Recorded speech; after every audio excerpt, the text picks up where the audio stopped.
Good morning, everybody. Happy Saturday. Everybody's wide awake. Maybe not Alex, but welcome to Coast College Football Pregame Show. This is episode number 7, season 2. We are officially done with week 2 of the college football season. We are on to week 3. We are here. Not a heavy slate of games today. A lot of big things we need to talk about from last week. So that is going to be the majority of our show today, but it's going to be a fun one as always. I got my two main men with me. First and foremost, my Buckeye brother from another mother, Mr. Cottrell Simpson. How are you doing, sir? Hey, I can't really complain too much. It'd be nice if the Buckeyes were playing today, but well-deserved bye after good first 2 weeks of the season. I guess I'll look at that. I suppose so, but I can't complain too much. It is crazy to me how many teams are using their bye already. You guys are off this week. Penn State is off this week. There's a couple other teams more the major teams that are week 3 and they're taking their bye already. I think that's really early, but who am I to judge? I don't make the schedules. That being said, let's bring in the early guy, Mr. West Coast, Mr. Alex Elmore, Mr. I Black. Had a rough week. He's had a rough week. But we are glad to see him here. We are glad to be able to say all is well. And the guy's a gamer. He's not going to miss the show. He looks like he might have been homeless for half the week, but it's all right. He only got half his eye black on, but he's still here. Mr. Elmore, how are you, sir? Oh, I'm good, man. Yeah, it's early over here as always, but I get to go to work after this, so this is a nice wake up to my day before I have to go to work. So I'm glad I get to do the show with you guys today before all that takes place. But hey, I'm the only one at the office today, so I'll have the TV in the main room on college football all day while I'm working. So it's going to be a beautiful day. Well, in all seriousness, I know Cottrell will agree with what I'm about to say. We appreciate the effort this morning. You have had a rough week, and it was serious stuff, not trivial stuff. So I do appreciate the effort and the hustle to get here this morning. So thank you, sir. Absolutely, always for my boys. Like I said, very interesting week last week. A lot of things to go over. We'll go over, we'll preview some games this week. Kind of like a mini rivalry week, which is really early this year. There's 4 or 5, none of the major ones, but we do everything here. So we will touch base on all of them as well. We'll preview some other games. Got Eliminator. We're gonna have a hot seat discussion because of some of the results from last week that we're gonna get into. I think some hot seats are getting pushed around a little bit where maybe we didn't think they were going to. And as always, we're going to Mount Eliminator at the end. Normal run through show here. We're gonna have some fun. Let's hop right into recaps.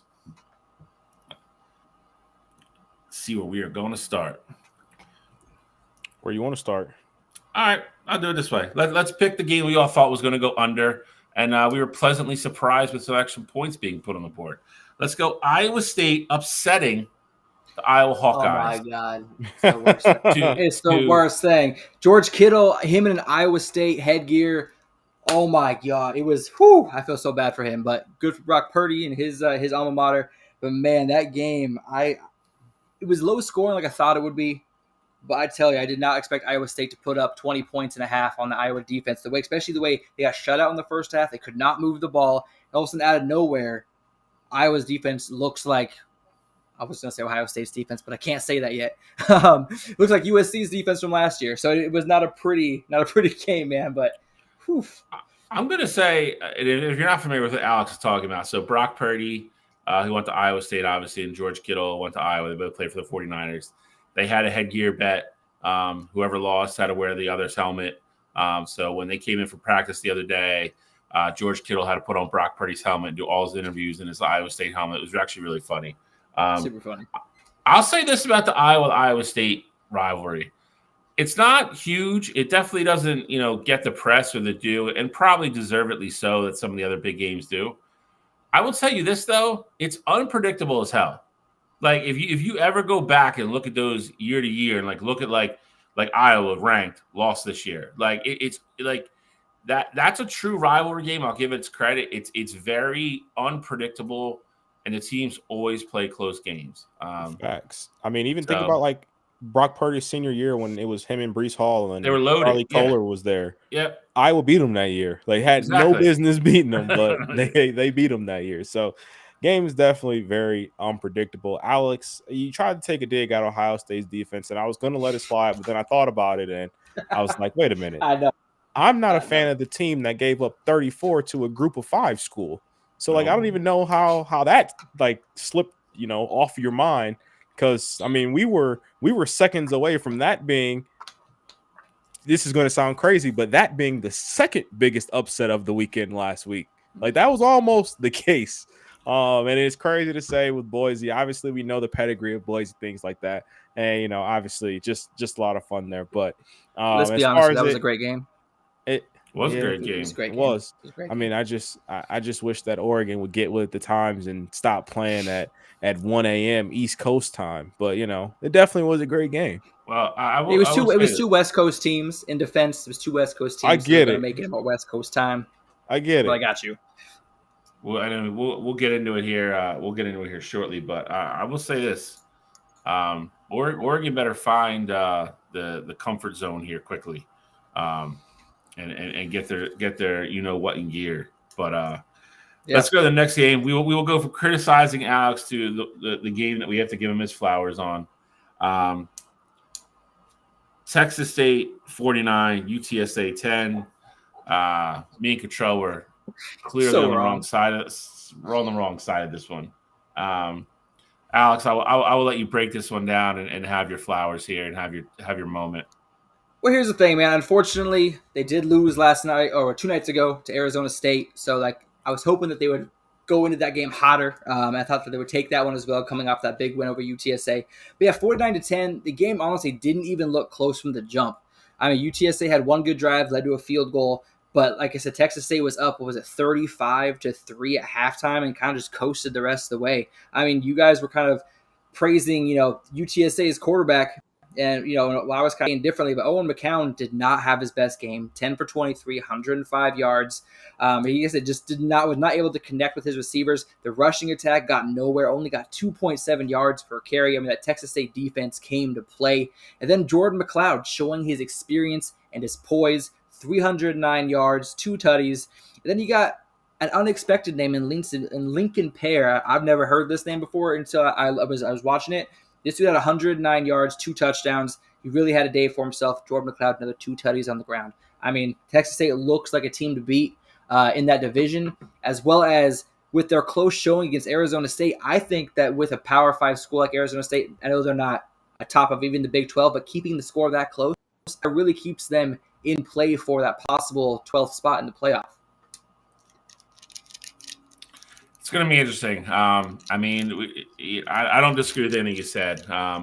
UTSA kind of just laid a dud. But I also think watching, talking about the game we just talked about, watching Boise State play Oregon, that's an explosive football team. I feel more confident in my Boise State pick now than I even did before. But it's going to be interesting. It's going to be coming down the stretch.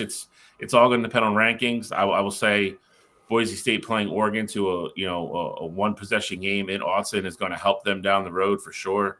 But we'll see who's standing left at the end. I think a lot of these teams are going to have tough, tighter games down the road than down the stretch than we think they're going to. But agreed there. And I mean, I think the biggest thing too is that Jordan McLeod. Obviously, I've been a fan of him. I was all aboard the James Madison train last year.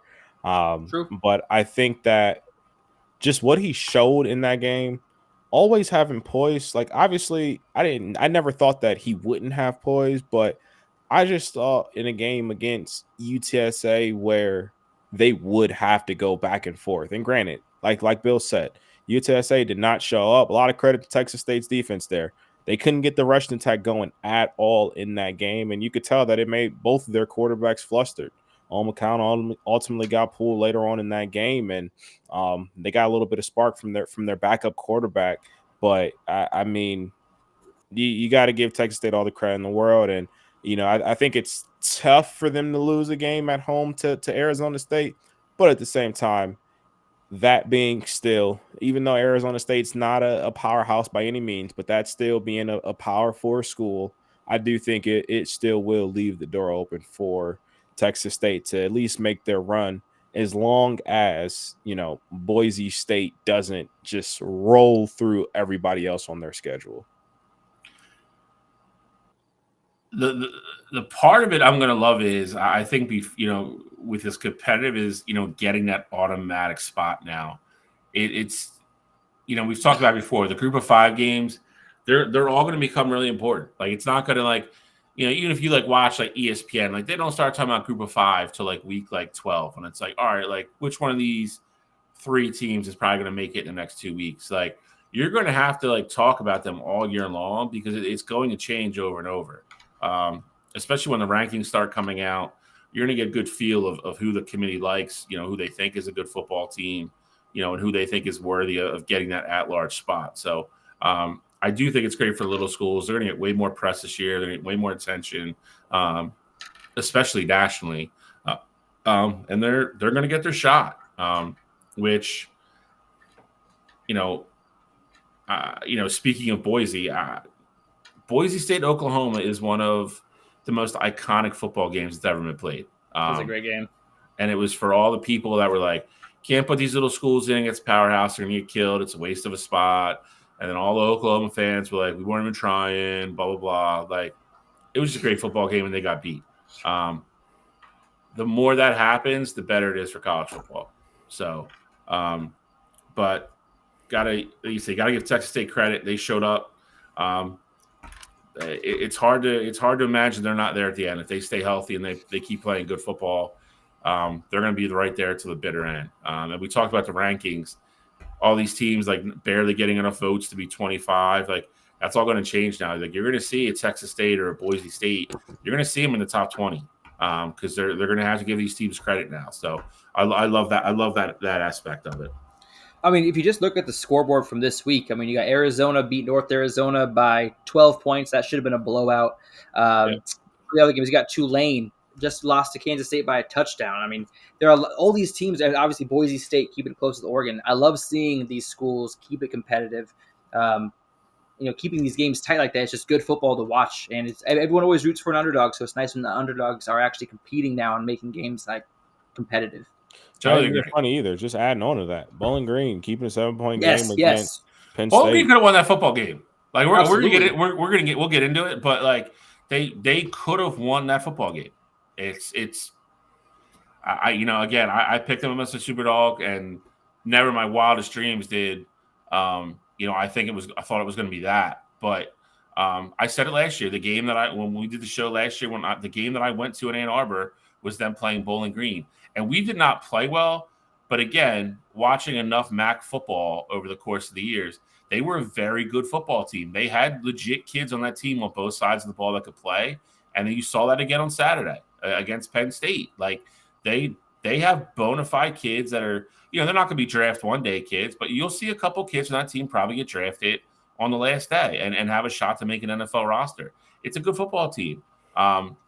Penn State shouldn't have been taken to the brink with them like that, but you let good teams like that hang around, man. Like I said, it's when we previewed the MAC, they were one of my at-large teams because I just seeing them in person, I saw that they could play. So it's great for football. It just is. At the end of the day, you still kind of want all your big schools to be there at the end because you do want the football playoff filled with the Ohio States, Georgias, Michigans, Oregons, all the blue bloods. But to get there, if we got a couple great thriller games like that, it just makes the ride better. So next game we're going to go to, we'll go Nebraska 28, Colorado 10. Oh man, that game. I will say this, and I'm going to make a blanket statement. Colorado needs to just shut their mouths and start playing football, and stop making it that much harder on themselves. They've quickly they've almost become like the Cowboys of college football. All their fans love them, and then other than that, Everybody else turns on the TV and hopes they're losing. You saw the video come out, a couple days ago. They went and took the opening coin toss, and was it Shiloh? Was it I don't know if Shiloh or Shiloh. Shiloh, says whatever. It doesn't matter. We're gonna roll your ass. Like, bro, I just, you're not good enough to be saying things like that. Like, and that's not even a shot at Shiloh. I'm talking about as a team. Your team is not good enough to be putting extra pressure and and making the target on your backs even bigger. You're just not. Like, you're not walking back to the sideline and have, Ohio State's offense or Texas's offense and, Ohio State or Michigan or somebody's defense. You don't have that squad, dude. You don't. You're just writing checks that nobody's going to cash. And Nebraska just went out and handled business. Shiloh, I think, broke his forearm somewhere in the point of the game. Jeez. Call that karma. Got ran over. I mean, whatever. I just don't get it, man. And I think the more frustrating thing is Dion was asked about it, and he was just kind of like, I don't expect him to throw his son under the bus nationally. He could have given a different answer than he did, though. He was just kind of like, I like my players to be confident and blah, blah, blah. You could have said it a different way. But that being said, your thoughts on the game. I think Dylan Raiola looked very well, looked really good. And again, I think this is kind of what we expected out of Nebraska this year. Matt Rule is a very good college coach. That team's a lot tougher. The defense is playing better. They're still a year away, but next year with Dylan Raiola being a sophomore and a lot of these kids coming back, Nebraska's going to be a really good football team next year. It is, and again, for what it's worth, again, Nebraska's a blue blood program. If they're better, it's better for college football. It's definitely better for the Big Ten.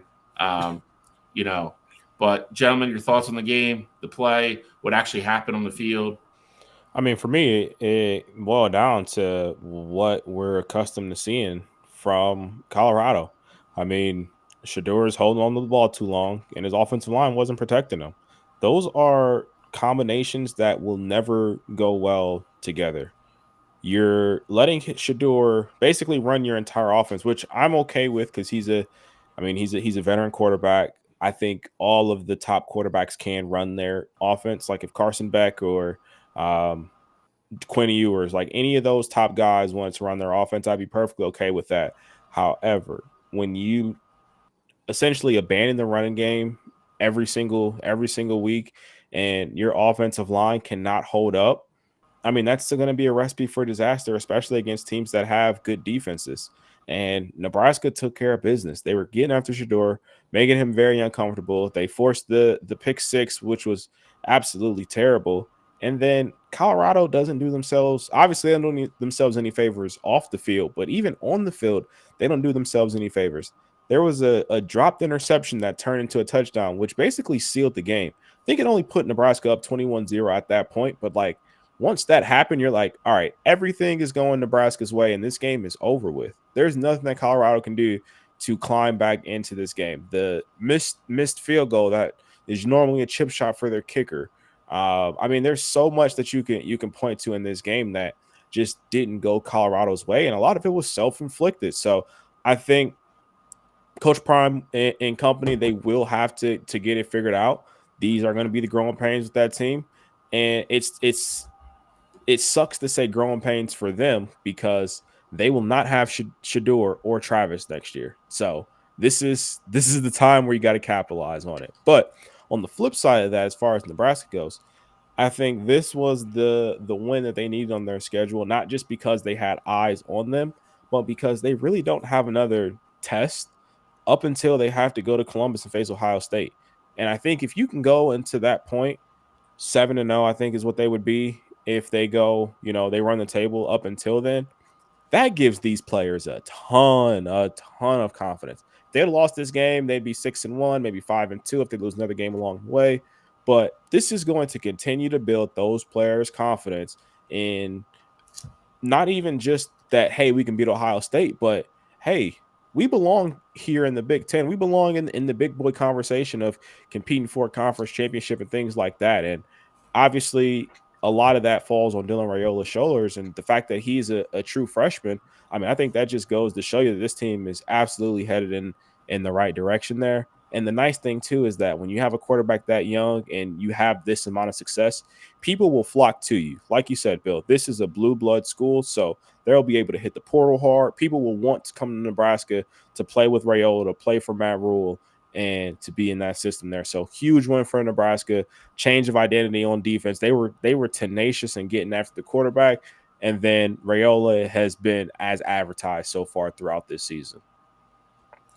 Yeah, I mean, Nebraska, I think, is definitely going to be in the conversation next year. I think all three of us are going to have some heavy opinions on them, especially Dylan Raiola looks fantastic, very efficient. Like I said, didn't force balls into tight spots, had a good spiral all day, and made good decisions, 23 for 30. I said not a lot of yardage, but realistically, the way they were moving up and down the field by mixing in that run and pass, he didn't really need to sling it all over the field to go for high yardage. I mean, they had great success on the run. I mean, they had a missed field goal and a missed field goal and a punt in the first half. Other than that, they scored on every drive. I mean, 4 touchdowns, going up 28-0. I would have liked to have seen them push it a little more in the second half, make a little bit more of a statement, maybe put some more points on the board instead of laying a goose egg, especially against Colorado's defense.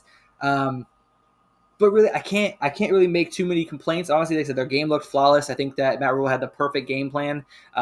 They sacked Shedeur 6 times, and he was hit way more than that. I mean, I'm surprised he was honestly able to walk off as clean as he did with how many times he got hit. But then, like I said, you go to the mentality of Colorado, and you say like next year when if they figure it out, they're not going to have Travis Hunter, they're not going to have Shedeur Sanders. Honestly, the way I'm looking at things, they may not even have. They may not even have Deion Sanders next year. I mean, is Shiloh? I don't think Shiloh's going to matter one way or the other. Shiloh's a senior too. Yes. Deion might be out after his kids are gone. So I mean, I was going to bring this up. There's starting to be rumblings about it. What do you think the odds are that he does leave? I would look at it this way. This was the year that I think people wanted to see improvement. I'm not sure we're going to.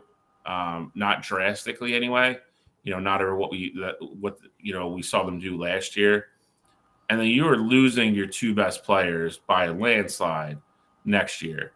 So, the quarterback position, you're losing your best playmaker, your best defender.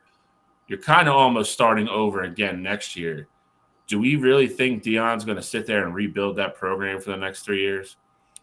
So my thing is that, not going to lie, just looking at it as a whole, I think Deion would be better off at Colorado without Travis and Shedeur there. I think at that point, like that's when you can actually become like a coach and you're not just looking at it like, how can I get these guys to look the best? Now, obviously from a talent standpoint, they're going to be a worse team, but I just think as a whole, like he won't say it, but we all know Shedeur, Travis, and Shiloh are his 3 favorites on the team.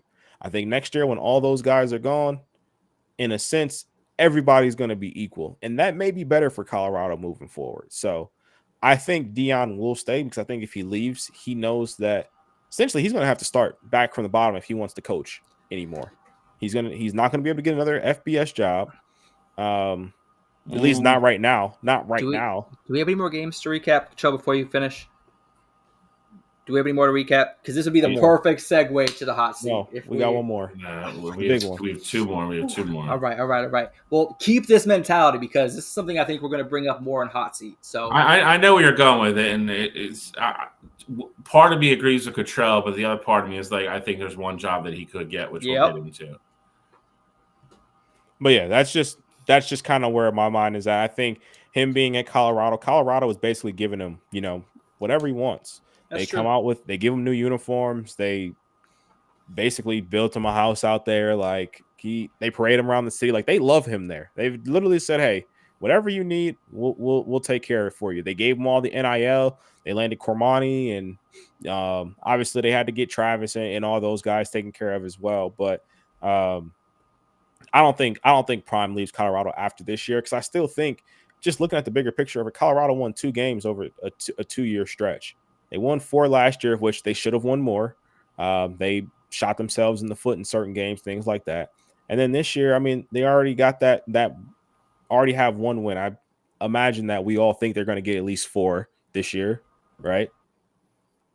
Won't go crazy and say bowl eligible, but I'd imagine they get 4 this year, right? Okay, so that gives you what? So you're. I think the point is, at what point does it start to turn? Like you're saying, like Colorado's made no bones about it that what he originally requested they couldn't afford. Now they went out and found the money other places, but at what point do they continue to stretch themselves that thin and not get anything back on the return here? Because like you said, even if you're making the college football playoff, that's like I think it's even if you just go to the first game and even lose, I still think it's like a $15 million check to the school. Like, at what point are these people going to be like, all right, you know, we're damn near bankrupting the school to have this guy coach, and he's not winning football games. But you also have to think about it from just Colorado as a whole. I believe their like student body population was up like over like 50% or 70%, like something, some crazy numbers, like a much higher enrollment there. Like they're bringing in a ton of money. This is back-to-back years where they've sold out all of their season tickets, so they're bringing in money. And then you also got to think too is that if Dion isn't landing these high profile classes and things like that, then how much money are they really spending in NIL? I don't think it's so much NIL. I think it's what they're paying him. No, I mean that's fair. It's that, and like you said, they built him a big ass house. Like and I think it's a move they had to make. So like I'll start there. I thought it was a brilliant move for them to get him to go there. Like you said, you know, applications for the school are up like 70%. Season tickets are sold out. The football program, to some degree, is at least profitable now. I mean, it's probably not as big as it should be because they have a lot of overhead and salaries and stuff like that. But at some point, it's got to translate to wins. And like I said, you know, if we're going 4 or 5 wins this year, that's great. But they're probably going backwards again next year. Now you're 3 years into a rebuild and you have nothing to show for it but a 4-win season. I know he'll get a lot of slack because of who he is. That's not success, though, and that's not showing me that he's a good coach. And I'm not coming down on them, but I think they're all fair questions to at least ask and have to be discussed.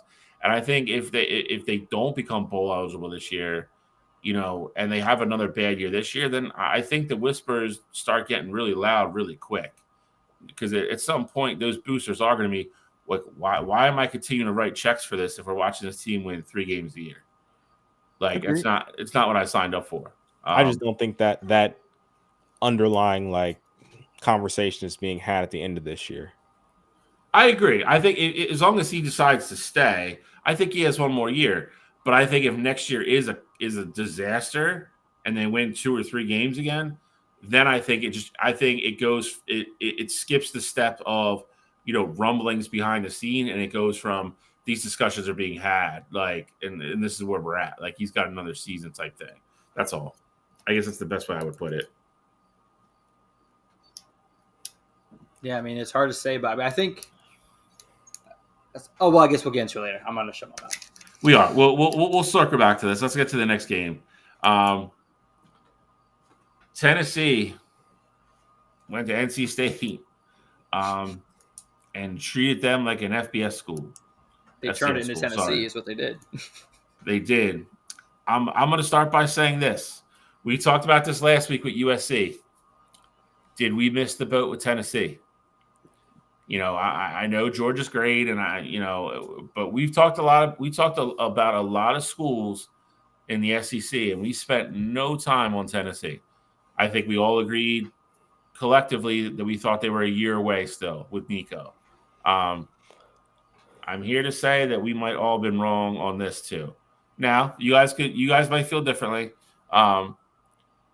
They look good, and again, I'm not going to sit here and crown them national champion contenders or anything like that because of, you know, going to NC State and winning, but going to NC State and hanging 52 or whatever it was, 51 to 10, 51 to 10. That was a beating. That was an embarrassing game against a ranked team. And Nico, I said it last week. If you don't know who he is, you better become familiar with him very quickly.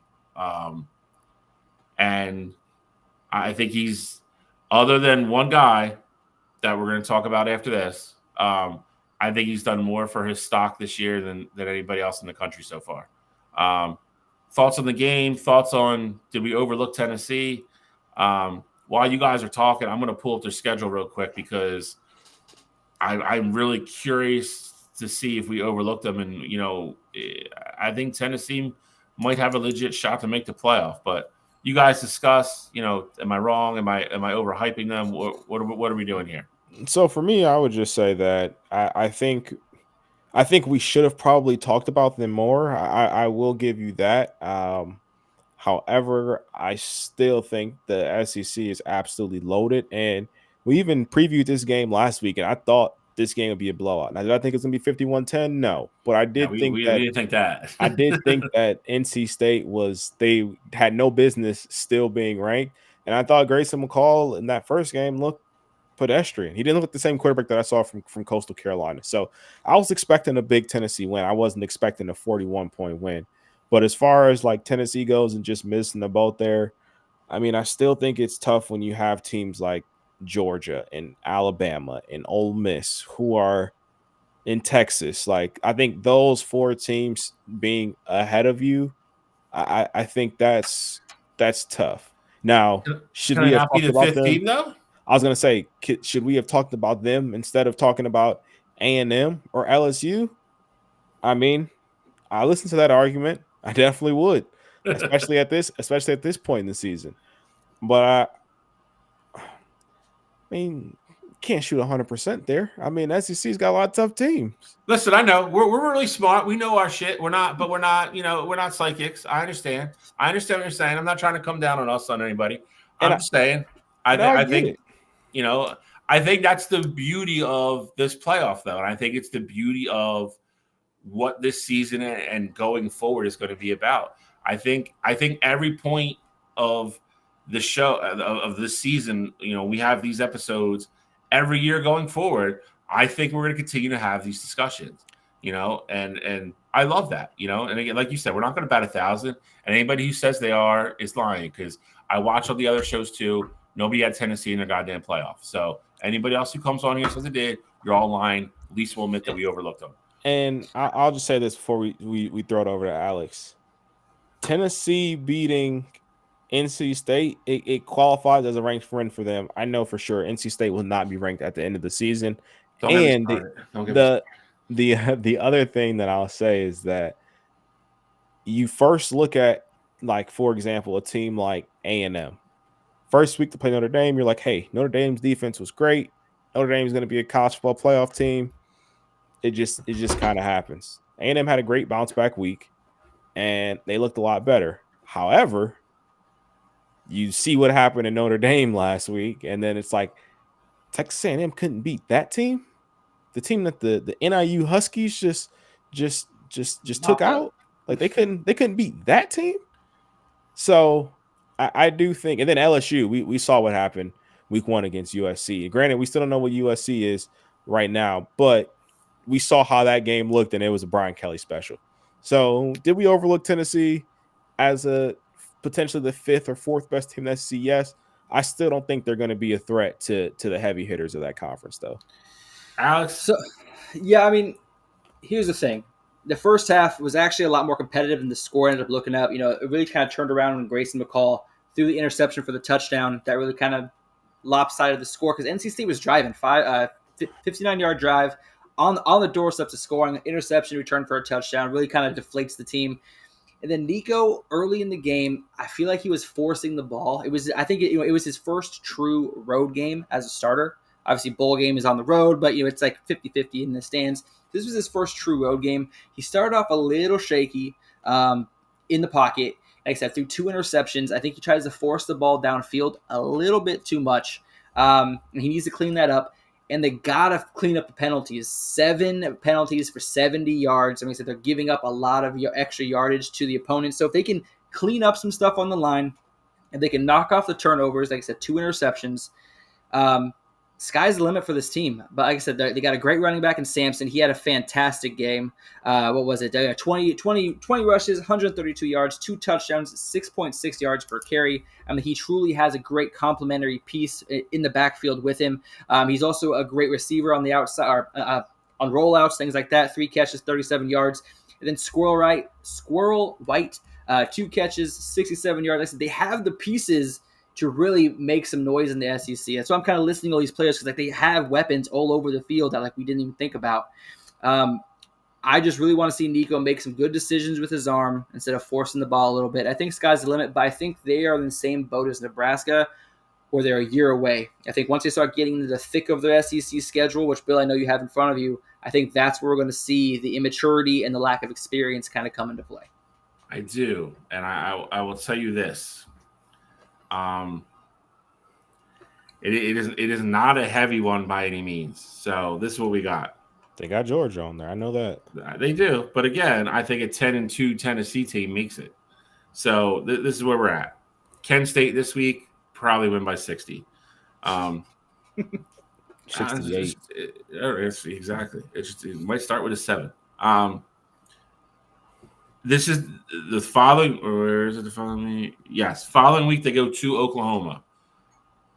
That is a winnable game. If they can go into Norman and win that game, then I think you get into the part here where, as long as they don't drop a game that they're not supposed to, I think they're sitting there 10-2 at the end, and I think it would be hard to keep them out. They go to Oklahoma, they go to Arkansas. That's a win. They have Tennessee, or they have Florida at home, which I know is a rivalry game, but let's just call that what it is. They have Alabama at home. I'm not saying they win that game, but even if they lose that game, that's only 1 loss. Kentucky at home. Mississippi State at home. They go to Georgia. I'll call that a loss. UTEP at home. They end the season at Vanderbilt. They don't have Ole Miss. They don't have A&M. They don't have LSU. Texas. No Texas. I don't think it's crazy to think that team is sitting there at the end of the year 10-2. And if they are, I think it's really hard to say they're not going to get in. Agreed. I mean, there's a reason they're at 7 right now. They jumped up 7 spots this week. They jumped over a lot of good teams that won. So, I mean, I think the committee is starting to the coaches poll is starting to kind of get their shit together, as we are, and starting to give Tennessee their flowers. I just think that they're a year away. I think, like I said, they have a very favorable schedule, Bill. I cannot argue with that. I'm not saying they're national championship contenders. I'm not saying that. I'm just saying I think they're a team that has a shot to get in the playoff and get a lot of really good experience. And if they get a home game somehow, yeah, you don't want to go down there. So here's a bigger question. What's their odds of making the SEC championship game? They play Georgia. They play Alabama. Assuming they beat one of those teams, that would give them the tiebreaker. And then the other team you got to worry about is Texas. So, I mean, do you think this, screw national champions. So, what's their odds of making the SEC shit? If you guys want to talk for a second, I'll find it.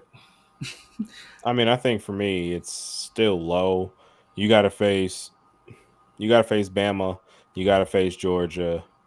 And I get it. You split between those two, assuming that if you want to split, you want to make sure that the loss is to Georgia, because you'd assume that Georgia runs the table in that situation there. Because I think even if you split with, hypothetically, if Alabama is the game that you lose and then you go beat Georgia, I still think it would be tough sledding for them ultimately, because, I mean, the way that the schedules play out and things like that, although A&M already has a loss, that loss didn't happen in conference. Texas is going to have a pretty decent schedule as well moving forward. Ole Miss, we know, has a favorable schedule. So I think they have a lot that goes against them, and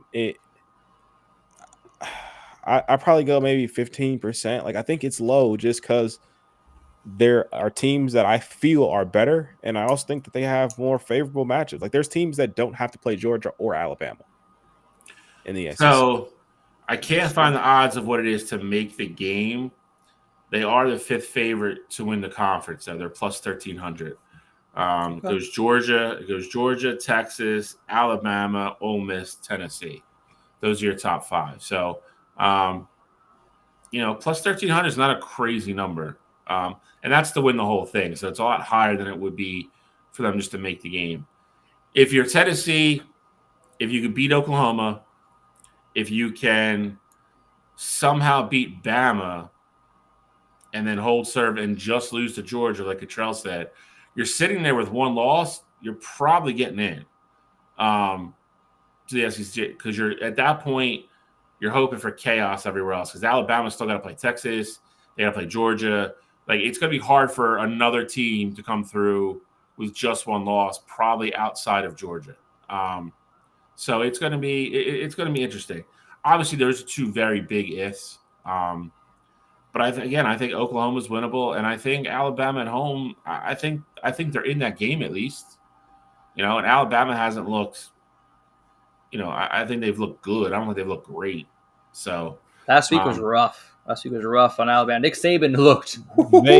They made the score not look like how that game really was. Yeah, that fourth quarter was an explosion. The first 3 quarters, Alabama's butthole was puckered. Like it was like. You know all about that, don't you, Alex? No, yeah. Hey, man, $20 is $20. But can we talk for a second? Like Tennessee and Oklahoma, that game is going to be fire. Jackson Arnold, Nico, like that's going to be a great game to watch. So I'm actually excited for that matchup. Hopefully, I guess Tennessee might be able to pull that one out, but I think it's going to be. Not gonna lie, I know we'll talk about it. I know we'll talk about it next week. You know what? I'll just save it. We're gonna talk about it next week. I don't want to spoil it, but I have strong feelings. I have strong feelings about that game. Good. Save those. It's going to be one of the premier games on the slate next week. So, but speaking of Texas, let's get to Texas. Texas went into the big house in Ann Arbor. Looked pretty good. Came out with a big W, huge W. I was very upfront at the beginning of the year. I said I would know a lot more about Michigan after this game. And nothing, I'll say this. Nothing that's kind of come to a realization at this point is anything that surprised me. I think the offense, for the most part, was awful.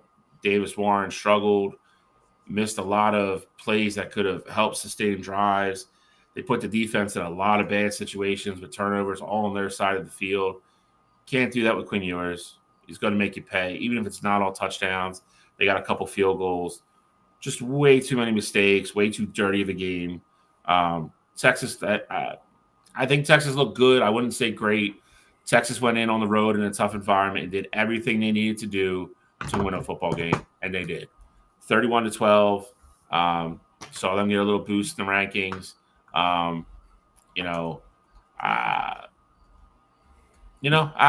Again, it is what it is. I think that is them. I think it shows how important the quarterback position is, not, in any kind of high level of football. Texas had a great one.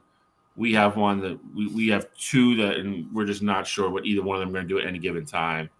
A lot of talk coming out this week that neither one of them might start Saturday because Jack Tuttle's been cleared. We'll see. I'm very curious to see who is under center when the game starts here in a couple hours. But like I said, all the credit in the world to Texas. They came in with a really, I think, safe. I don't want to say safe, but they came in with a very smart game plan. Kind of make Michigan make the big play. If not, we're going to keep everything underneath. We're going to tackle. Hopefully, turn the ball over. We did, and Quinn baby went out and did his job. So big win for Texas. Michigan, I think, a little bit back to the drawing board. And then hopefully we'll get back on I hope have a better effort against USC. If they can beat USC, they could probably salvage their season. If not, it is what it is. I will just start to completely fall back on my national championship trophy from last year because it will be a long rest of the season. Thoughts, discussion, Cottrell. I'm sure you're chomping at the bit. Alex probably is too. So go ahead. Go ahead, Alex. I've been going right after it every time. So No, love to hear what you got to say. No, man. I mean, when it comes to Texas, Michigan, I was really hyped for the game. I thought it would be a 2-score game. But really, just Texas just looked so much better, and it's sad to see Michigan not fall off as far. But let's be honest, they've fallen off a lot since last season. Losing their main, like I said, the starting running back, starting quarterback. You expect a bit of a drop off, but you don't expect a team to lose their entire identity. They were not able to control the line hardly at all. They were averaging 3.5 yards per carry, which is not Michigan football. They're kind of forced out of their game plan. Throwing the ball 33 times is not something that you usually see in their Michigan stat line. So you knew that they were behind from the jump. I said, Michigan season's not over, Bill. It's okay, man. It's an out-of-conference loss. You're still undefeated in the Big Ten. All right. Yeah, it's gonna be okay. We'll see. Like I said, we all play each other this week, and those are the games that really matter, all right? But, like, honestly, when I look at Texas, Quinn Ewers looked like Quinn Ewers. Like I say, he was efficient. He was smart with his passes. He was smart when he used his legs. One thing, like I say, he ended up with 0 yards on the ground, but when he was able to get out of the pocket, he did make some plays happen. One thing that I'm kind of curious of, though, is, like, in the first 2 games for Texas, Silas Bolden has had 1 reception for, like, 9 yards. He has not been included in that offense at all, so I'm curious if he has an injury, if him and Quinn Ewers are on the same page. Someone that comes from Oregon State, he was someone I was kind of watching to kind of really get some really good attention at Texas. He's just not getting the ball at all. Isaiah Bond had a strong showing. Texas honestly looks like the team, one of the top teams to beat, especially going into SEC play. It's going to be exciting to watch them the rest of the way. Who are they playing next week? Oh, they got UTSA this week.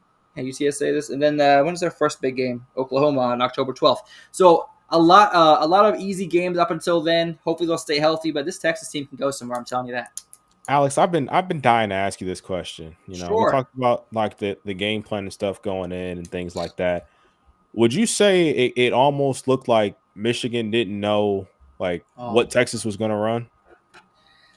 I mean, yeah, they lost a fantastic defensive mind in Connor Stallions. So I mean, I don't know how they were going to prep without all the intel.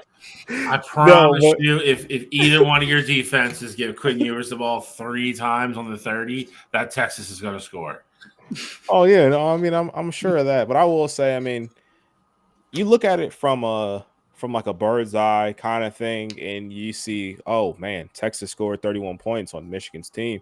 Defense isn't as good as it was last year, which granted, I don't think it is. But I do still think Michigan has a really good defense. But to Bill's point that he just made, you can't just give the ball away to Quinn and not expect him to go put points on the board.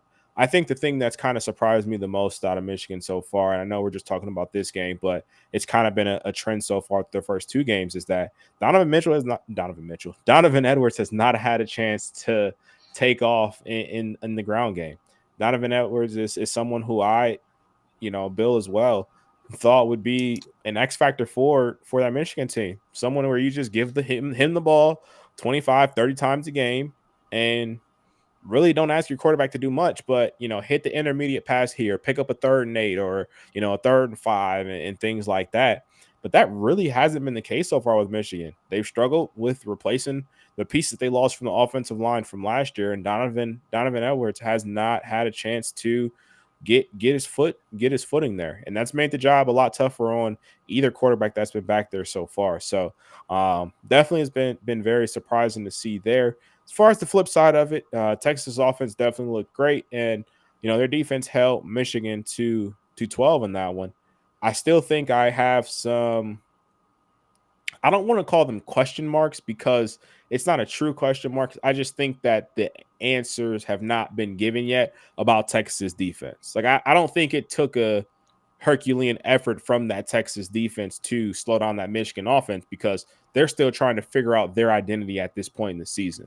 So I want to see Texas against some better offenses, and that's not even a dig at Michigan, but I want to see Texas against some better offenses and just more established offenses. I think it's, in a sense, it's easy to pick on or just have the matchup advantage on a team that hasn't figured out their offensive line yet, haven't figured out who should be their starting quarterback, and their best player on offense hasn't figured out how to have success so far this season. So still have some question marks as far as Texas defense goes. But the way that offense looked, I mean, Texas has proved to you that they are going to be a top 5 team in the country all season, regardless of what question marks that I still may have at this point in the season.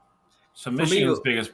Go ahead. No, yeah, real quick. Just for me, it looks like he's almost like throwing out plays that he doesn't need to call. Like Donovan Edwards last year was the secondary running back and had more carries in almost every single game than he's had as the main running back this year in the first 2. Like just like you said, Kishore, like he's not getting that rhythm going. Like I wouldn't care if the next game Michigan called 8 straight run plays just to start the game, just to get him in rhythm, because they are not converting on third down. They're 7 for 23 right now on third downs in the first 2 games of the season, 3 for 12 against Texas. So they're not getting into third and short situations, which are high probability of converting. So they got to hand him the ball. And Bill, I know you're probably going to preach the same exact thing. And I was telling you guys earlier when we were joking around in the chat, like with an inexperienced quarterback, football 101 tells you to run the ball. Ball control, put them in good situations for high success, and they need to do that instead of just putting all the pressure on the shoulders of their young quarterbacks like their Davis Warren or Alex Orji. They kind of need to do what like they do with Dylan Gabriel and Bo Nix. And I'm not trying to bring up Oregon because I want to bring up Oregon just because it's what I'm familiar with. To start off games, they do a lot of short passes, get them in rhythm, get them comfortable. They're not doing that from what I'm seeing with Michigan. So, like I said, they changed up their game plan a little bit, and I think that they're going to be just fine. I think this next week for them is going to be a huge improvement for them going up against Arkansas State. Give them a chance to really flex their muscle, get their offense back in rhythm before they start Big Ten play. So, as I said, next game, give him the ball 8 straight times to start the game. I don't care. Get him going. It's actually hilarious that you say that, because the first thing you said when you were mentioning like they need to do what Oregon needs to do, and like Dylan Gabriel and Bo Nix, my mind immediately went to going, and it's going to sound like a joke here, but my mind immediately went to going, they need to put in their old quarterback they have on their bench, and that's Jack Tuttle. Jack Tuttle's 25 years old at this point. So I thought that's where your mind was going, and I'm like, that's not a bad idea. Maybe put in the experienced guy, although, he's your third string right now, but wouldn't hurt to just throw the guy out there. I mean, he went to Michigan, he left Michigan, he came back. So, I mean, wouldn't hurt to throw the guy out there. That's immediately where I thought your mind was going when you said go the Bo Nix and Dylan Gabriel route. Like, throw the old guy in. So, you throw the old guy Bill, in I know there. you're chomping at the bit to get back in there about it. No, I mean, everything you guys are saying is correct. I think the issue is, I think teams, especially like Texas, who I agree with Cottrell still. Like, I don't know what that defense is, because there were still even spots in the game where they gave up big plays for like the few that we actually did complete. I think the problem is now, whereas last year you had JJ and you had the experience with Roman Wilson and Cornelius Johnson on the outside, and then obviously the 2 tight ends, they were like, if we stack the box, they will beat us. Like, they will burn us with intermediate and deeper routes. Nobody's convinced that there's a quarterback between Orji and Davis Warren right now that's going to do that. So the problem with Donovan is right now, the line's actually not playing that bad. They are blocking against an 8-man box every single play. Will you crack one once in a while? Sure. If you're constantly going against an 8-man box, they're going to hold you to 3.5, 4 yards per carry until you can prove that, you can't bring that safety down the box, that you can beat them over top, or at least get them to come out and start actually playing zone or man behind it. And maybe Tuttle is the guy. Tuttle really didn't compete in camp because he was coming off his UCL injury, so he didn't throw a lot. He wasn't really truly in the quarterback competition. There's a lot of people that want him to play because he actually has experience. He's started a lot of games in the Big Ten between Indiana, and then he transferred, to Michigan. Kind of explored his options and ended up coming back, for his 6th year. Kid was a 4-star kid coming out of high school. He was in the same class as Penix. There's a couple guys in the NFL. This is going way back, but there's a couple guys in the NFL right now he was ranked higher than. I'm not saying he's a savior, he's the end-all be-all. I'm saying if you watch Davis Warren drop back, if his first read is open, he throws a very nice football. If the first read is there, he will get the ball to where it needs to go. If it's not there, it's chaos. Alex Orji is scared to death to throw the football right now. And, you're not going to win Big Ten games that way. You're just not. I'm sorry. I don't know if they do something more a little bit out of their ordinary, like Alex said, and come out and either just be like, hey, we're going to see if these guys can really bludgeon somebody, or do you come out and start throwing screens or, really short passes and just get him comfortable and then try to run behind it. For me, if you really think this team can succeed down the stretch and either possibly beat Oregon or USC, if Tuttle is going to be that guy, he has to start today. You have to give him a full game before they play USC next week.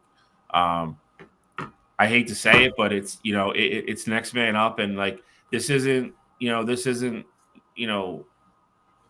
mid-America football. Like if you're at Michigan and you're not getting it done, same thing with Oregon, Ohio State, Alabama. There's 5 other guys that are chomping at the bit.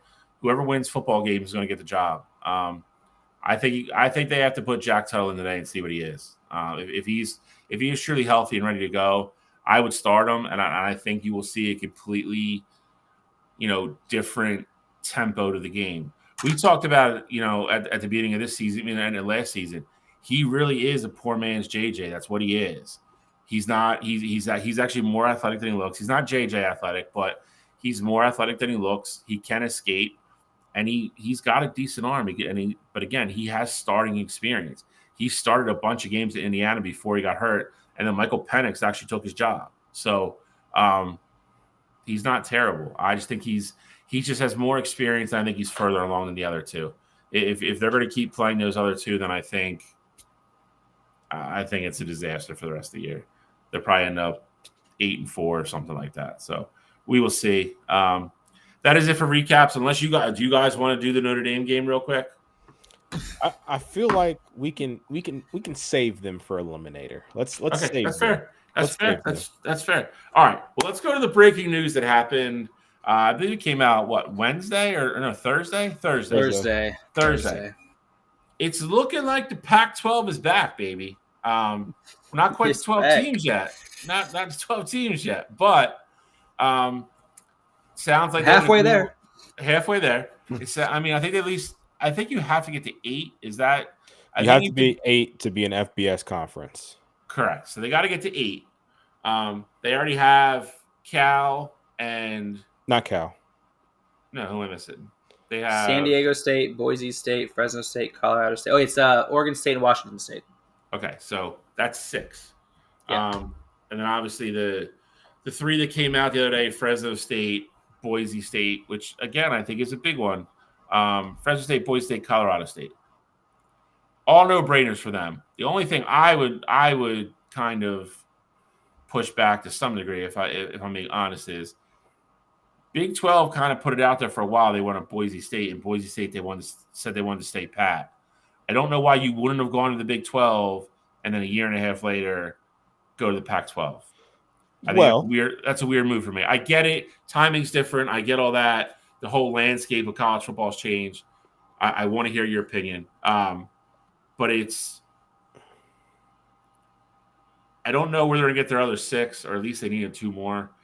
And I don't know how quick the committee is going to be like, you know what, we'll give you guys an automatic berth. I think is going to take longer than people think. But again, if you're on the West Coast, it's pretty exciting news that they're at least going to try to build that conference back up. So, thoughts, reactions, Cottrell. I know you got something already. So, whatever. Hey, I was just going to say, because I mean, this is Alex's side of the country, so I definitely want to get him in there. I was just going to say that the Pac-12 came with almost an offer that was too good to refuse.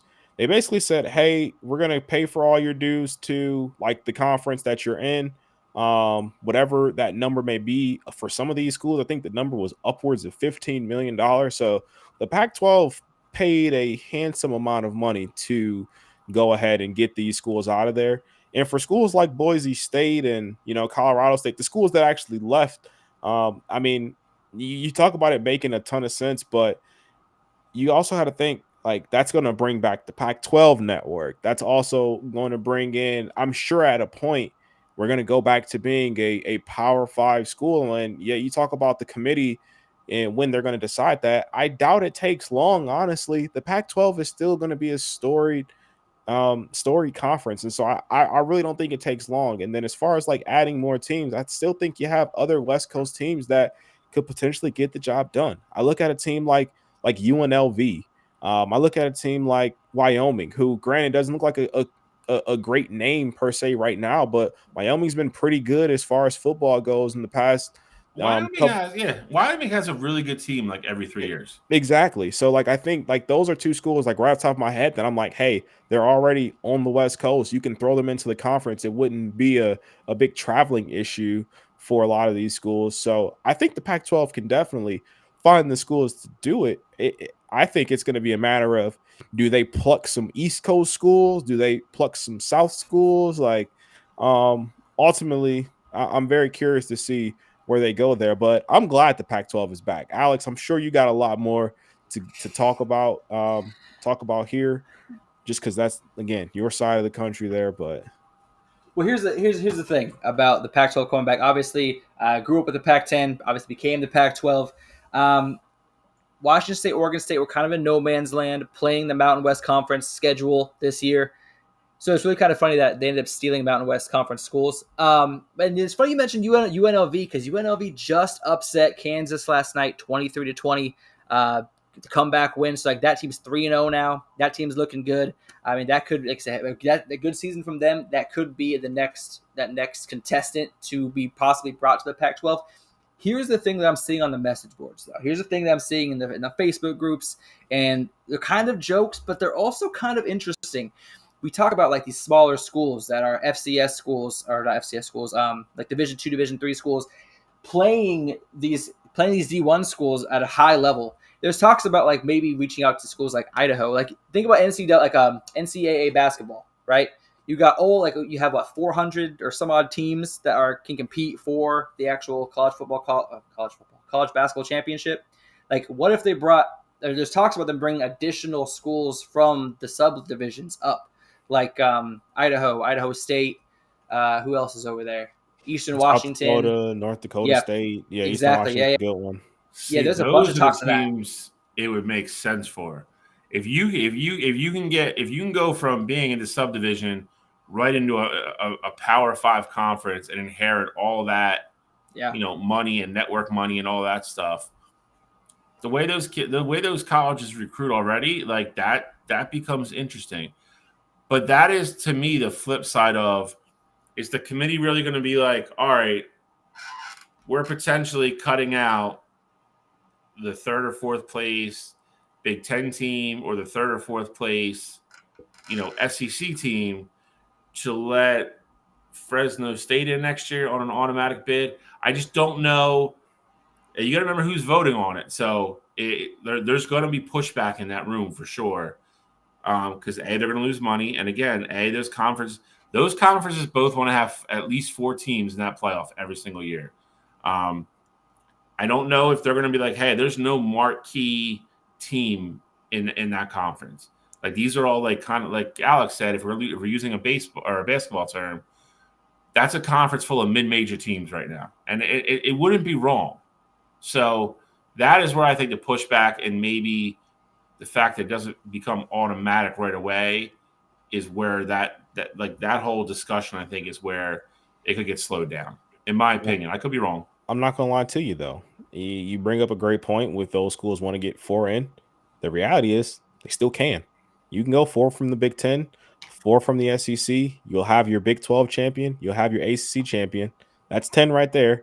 You have your one Group of 5 school, and then you'll have your Pac-12 champion there. Like, I think that can still work. Like, you could still get away with having that automatic spot there. However, you forget one thing though. I do think though that they can give them an automatic spot.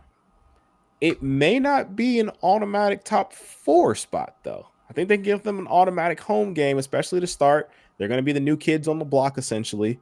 You give them the automatic home game, but you don't give them an automatic top 4 chance. I think you still reserve that right for your group of your Power 5 schools at that point, your other Power 5 schools. and you kind of treat them like how you treat the group of 5 schools that make it. I think you could do that. I think, but at some point, I feel like they would kind of be like, well, like, why are we not getting treated equally? At some point, yeah, we can cross that bridge later. I'm talking about 2027, 2026, because I feel like they're going to want to make the committee come out and be like, you guys just aren't as good. Like, and they're not going to want to say that. The only thing you forgot about is the whole Notre Dame factor. So on the years that Notre Dame does make it, then you're chopping a team somewhere. True. So listen, maybe they bring Notre Dame to the Pac-12. I highly doubt it, but maybe you throw some money their way. Crazy. Maybe that's the marquee team that you throw out there. Notre Dame. We're not going to see this. We're not going to see this till 2026. So they got to start moving fast and getting these schools in. So I think we're going to see a lot of movement here. I think especially once the season ends, I think we're going to, in the first 90 days after the season ends, I think we're going to hear a lot about this. I'm honestly surprised we heard this soon. If I'm being honest with you. I think, and they're not signing until 2026. I think you're going to hear more schools during this season say, or just being rumored to go to the. They've already started. They're talking about Cal or Stanford possibly dropping out of their ACC contract, which they've signed and they cannot get out of until 2036. But let's talk about them trying to rejoin the Pac once that contract is up. Obviously, to get back in a better traveling arrangement, all that good stuff. I mean, there's a lot of financial stuff that goes into this. Obviously, I don't think it'd be a good move to move out of the ACC right now, back to that measly what Pac-12 is going to be. But in the future, those two teams could come back, and that's kind of the main conversation too. Is what teams might come back to the Pac. I think that would be fun once we get back to some normal alignment. Granted, it'll be fun for, at least in my opinion, to have Oregon, USC, and UCLA and all those guys in the Big Ten, but at some point, I would be down to get back to the good old days where it's like, all right, the West Coast teams, they're West Coast. They're in the Pac-12. If you're in the South, you're in the SEC or the Big 12. If you're on the East Coast, you're ACC school, and in the Midwest is Big 10 country. Like I'd be perfectly fine with that. Maybe not now. Cool, I'm excited that we have the super conferences now that we're here. Now that we're actually here, I'm excited about it. I love the matchups that we get. Seeing Ohio State play Oregon in the middle of the season, that would have been unprecedented at any other time. Seeing Michigan play Oregon at the, in November when it's going to be cold out and it's going to be wintertime in Ann Arbor, like that's going to be fun to see. So I'm happy that we're here now, but in a way, I would definitely be down for us to get back to the status quo of how things used to be, where we were split up geographically. That made sense. I hate the realignment. I've been on record with it. The only reason I even tolerate it is because it got us the college football playoff that we deserve. If we were still in the top 4 and all this was going on, I would be raging on this show every week. I would hate it. God damn it. We lost one game. You're done? You were Season's done. over. Done. The only reason and again, Cottrell's right. Like, I mean, listen. Oregon have to come to the big house in November. Like USC got to go to Penn State in November. Like that's all. Like I don't want to use the word epic, but it kind of is. Like that's all awesome stuff. If you're a fan, if you're a college football fan, we are getting better games with better teams. So it's hard to argue against that. Again, the end goal for me is what makes me accept this, because the fact that we are finally going to have a 12-team playoff, we're going to have on-site home playoff games. Like I'll sacrifice all my traditional stuff to get that. So to Cottrell's point, though, if 10 years from now everybody's like, this sucks, let's keep the playoff and everybody go back to your damn homes, I'm cool with that too. So we'll see what happens. But any other thoughts, Alex? Like I said, I'll let you have last word here because you are the Pac-12 guy. Yeah, I mean, I think it's going to be interesting to see what happens next. Do the Mountain West Conference, do they go out and try to snag some more teams? Do more Mountain West Conference teams try to reach out to the Pac-12, and do they kind of move over and it's just the Mountain West Conference plus Oregon State, Colorado State, and Washington State, and that makes up the new Pac? I mean, there's just so many variables, so many questions. I'm waiting for the wild. It's like some wild card team to come out of nowhere and surprise everybody. And I'm just trying to be the person that picks it before it happens. So I'm gonna be taking a look at everything. I'm sure we'll hear more over the next couple of weeks as deals get finalized and things like that. But I'm going to be looking for an underdog team to slide into that pack. That's a subdivision team right now. So I hope that's the move I would love to see. I love to see teams like North Dakota State, South Dakota State, teams that have been extremely dominant at their level. Like, it's time to get relegated, baby. Come on up to the big boys and come on over to the Pac-12. So that's what I would like to see happen in a perfect world. Give those schools that have a lot of success, let them come up. But we'll see what happens. Yeah, and I mean, I think by 2034, Oregon's going to be begging to go back to the Pac-12. Oh my Yeah, first shot. Or Ohio State's going to be gone. Come on now, bro. Doesn't even fit the same. Doesn't even pack the same punch. It's just silly. It's not going to happen. There's two staples in the Big Ten. I'm one of them. He's one of them. They're not going anywhere. Just get used to it. Unless they make some super duper conference, then both schools probably be like, peace out. All right, let's transition. Let's get into kind of what we hit at a little bit earlier. Hot seat, because I think with what happened last weekend, I think we're probably getting to certain recaps of some games here. I think certain people's chairs have gotten a little bit hotter, but let's start with the obvious ones. We'll start. We'll go. We've talked about this guy so many times on the show. Right? I don't know how he just keeps getting airtime. But Billy, Billy, we're going Billy. Billy. We're going to Billy Napier down in Florida. Mika Cottrell last week told him what to do. He went out and did it. The kid threw for damn near 500 yards. Florida looks like they have a pulse. They're like, all right. I mean, you can win games with Langway playing. And then yesterday, we're sitting here, we're getting ready to, we're final prep for the show, and on 3 breaking news: Graham Mertz is going to start for Florida today. If I didn't know any better, I would think Billy Napier is the guy lighting his chair on fire, because that's what he's doing at this point. Somebody please make it make sense to me. I wish I could. And the thing is that, again, I understand where the thought process is, essentially where, again, bird's eye view. You have Graham Mertz, who is a former highly touted recruit, and he's a senior at this point, and he's back healthy. I've never seen Graham Mertz in any capacity just dominate a team the way that DJ Lagway did last week. DJ looked so poised, and the offense looked so fluid with him under center. It's absolutely insane to me. I think if anything, this week you gotta match up with Texas A&M. Throw DJ out there to start, to just say, hey, Graham's not 100%. He'll be active. So, if things go south, like, he'll be there for us. But give DJ the shot.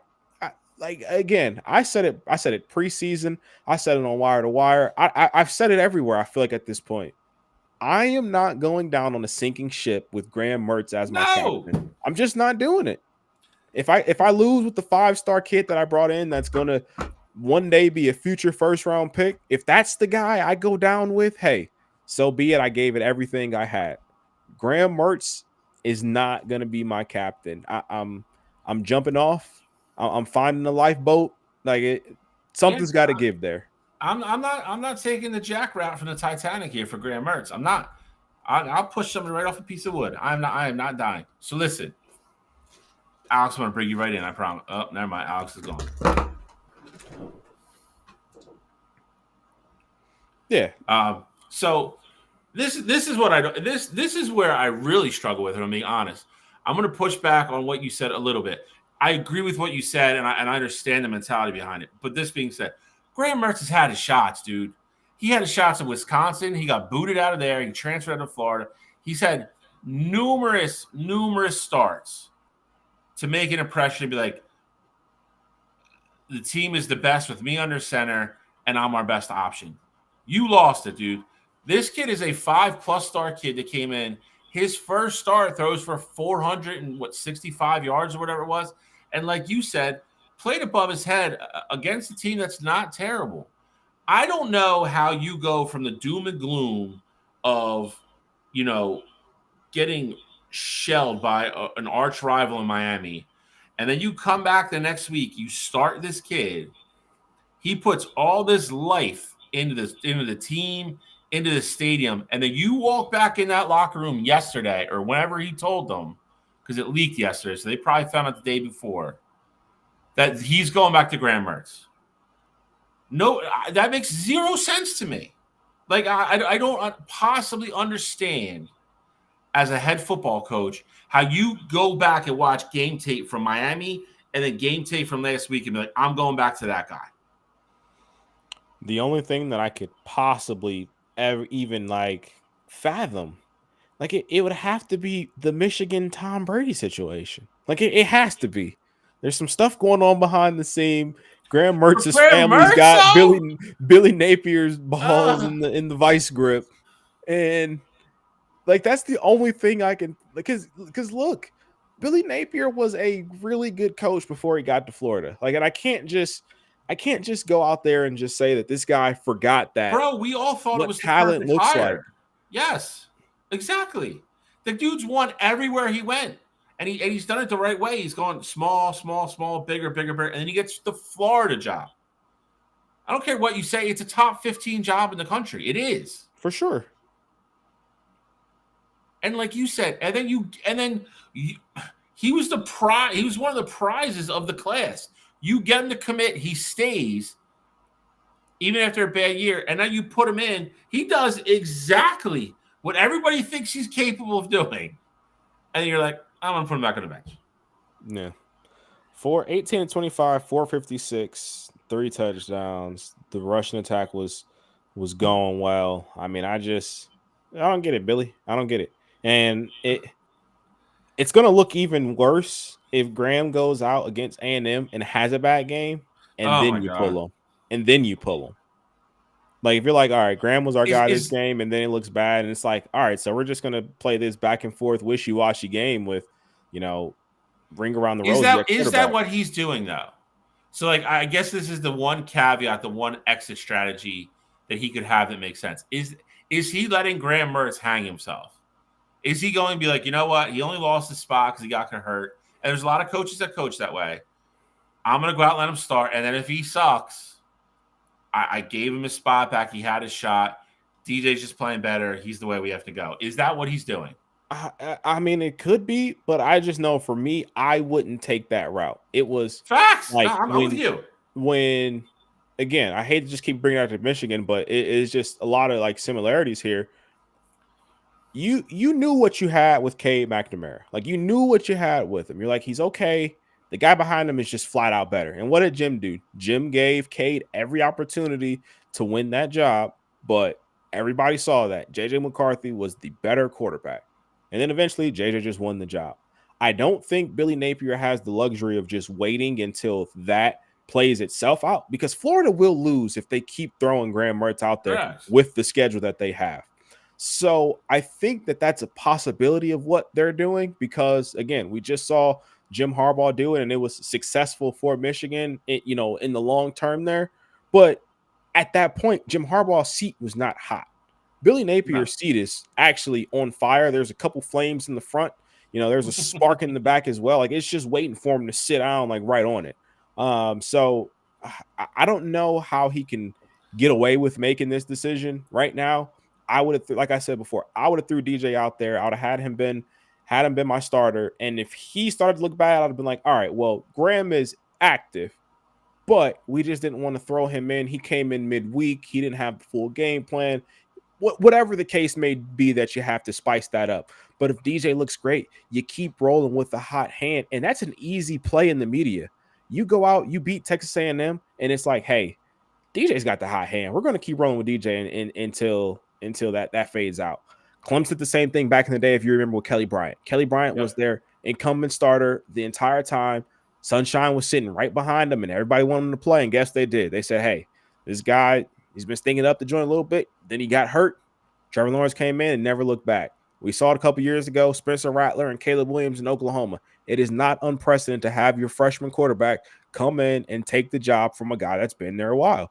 Billy Napier, you got to get your head in the game, and you got to figure it out fast, because you will be out the door if you keep rolling with Graham Mertz. And I think and me and you talked about this before, and I think we talked about it on the show. DJ was he was kind of the get out of jail free card for Billy. Facts. It was like, if he goes out and he plays like that, but you still lose a couple games, at least you have the team and the fan base and the actual university being like, all right, that kid is the future. Yep. He's everything we thought he was going to be. We have to give Billy one more year with him. Because he wants to play with you. Correct. Because he came here for Billy. We can't let that kid walk off this campus. Yep. You know what I mean? So it's like, bro, like, you legit have one card left to play. Play it. Like, I guess we might have to take a lot of this back depending on what happens later today. If he gives Graham Mertz, the first half and he stinks up the joint, and then we go back to line way, then it's like, all right, he did right by his dude. He gave him every opportunity. It's just not working. Like you said, it just becomes the JJ thing. If he doesn't and they lose, I might fire him after the game. Like, you can't, like you said, you don't start where Billy Napier started and get to where he is, going through all those small and mid-major schools, not being able to look at talent, evaluate it, and especially at the middle level, get everything you can out of those kids. That is the most important part. Like, when you're dealing constantly with 3-star kids, it's how you coach them and what you can get out of them. Those are the guys that become successful and they get bigger jobs. Agree. I mean, how many guys, like Jim Harbaugh started San Diego State? Urban started where? Urban started at Bowling Green. Like, there's a million of them, and they've all won national championships. It's a process, and it works. It matters. You can't tell me. And again, we all agreed when Billy Napier got that job. We all thought it was a great hire. Yep. I thought it was a home run hire for Florida. I don't know, man. Like, if I was a Florida Gator fan and I would have saw that on Twitter when it broke today, I probably would have thrown something through a TV. Like, yeah, it is. You can't. The kid was just electric. Like he is all, like, first game, everything you thought, heard, watched video on YouTube, scouting, everything you thought he was like, I'm him. I am this guy. It's all here. Just put me in the goddamn game. And Billy's like, we'll get Graham Mertz some snaps. Yeah. So I mean, I think Billy is cooking his own goose there, but we've exhausted that. But I'm glad we got it out because it was definitely needed there. We did. So I think we've exhausted Billy. Let's see how Billy plays it today. I think he's bluffing and thinks he has 2 cards to play. I think he only has 1, but we'll see what happens. Let's go to 1. We've kind of beat around the bush with the game, and I don't know. I've gone back and forth on this. I'm really curious to see what you think because he is an ex-Ohio State guy. A lot of people, Marcus Freeman, think his seat's getting probably warmer than people would like to admit Notre Dame. I'm on record with this. I know you were too. That was another hire that we thought was a home run hire for Notre Dame. Sure. Younger guy, team loved him. First African-American coach at Notre Dame. I thought you couldn't have picked a better person to be that person. And a young guy with a lot of energy, like the anti-Brian Kelly, who we can't stand. Like, I think we just all agreed everything was perfect for that hire. Hasn't gotten it done.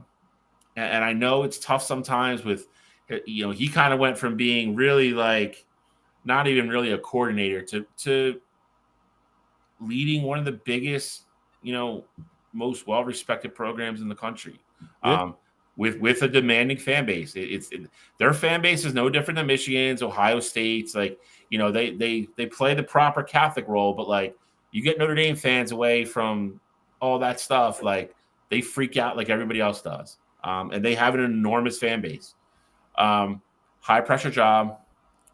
Where do you think if 10 is like, my legs are on fire with the chair, and and 0 being nothing, where do you really think he is on the hot meter? And where do you think is it where you think it should be, or do you think he should be cooler or hotter?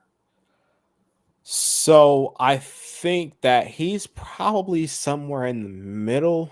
I'd say on the scale of 1 to 10, I probably put him like 5, 6 range. I don't think they actually would give him the boot after this season. However, I do think he knows that it's like lingering there in the back of his mind. I think that for him, he really hasn't. I don't want to just use this excuse for him, but he really hasn't had a chance to bring in his guy. And as far as the quarterback goes, it was like, hey, we bring in Sam Hartman, and he's really not the right fit for a Notre Dame offense. And then we see how that doesn't pan out for them.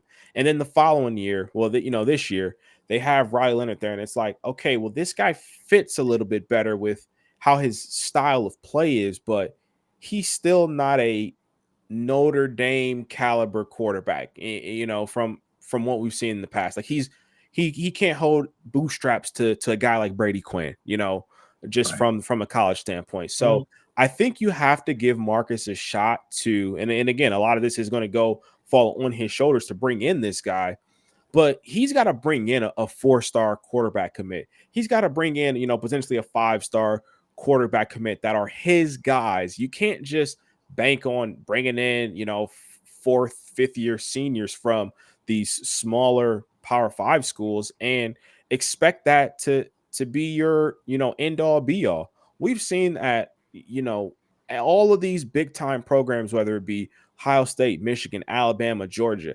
Yeah, we'll hit the portal here and there, but our identity at the core is recruiting and building those recruits to have a foundation to have continuous success.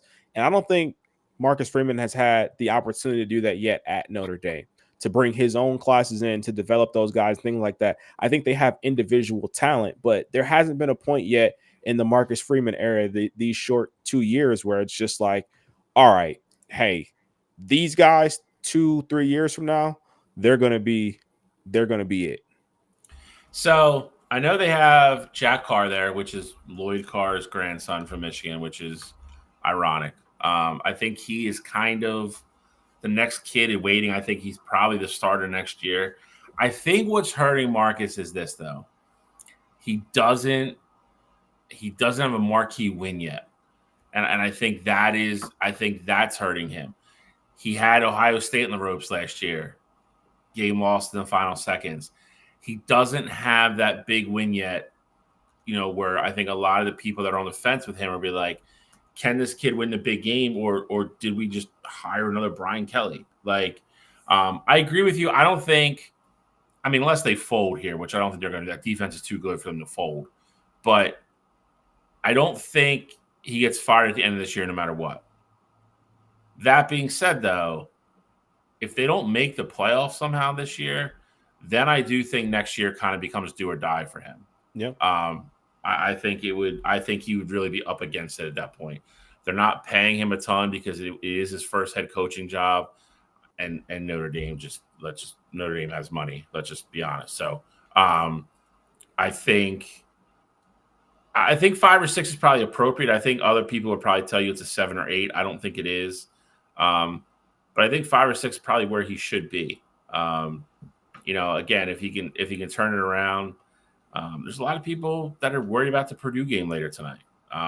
Now all of a sudden, I do agree with you. The part, and I would like your take on this. And Alex, I'm glad you're back. We went over Billy Napier, at length, but talking about Marcus Freeman now.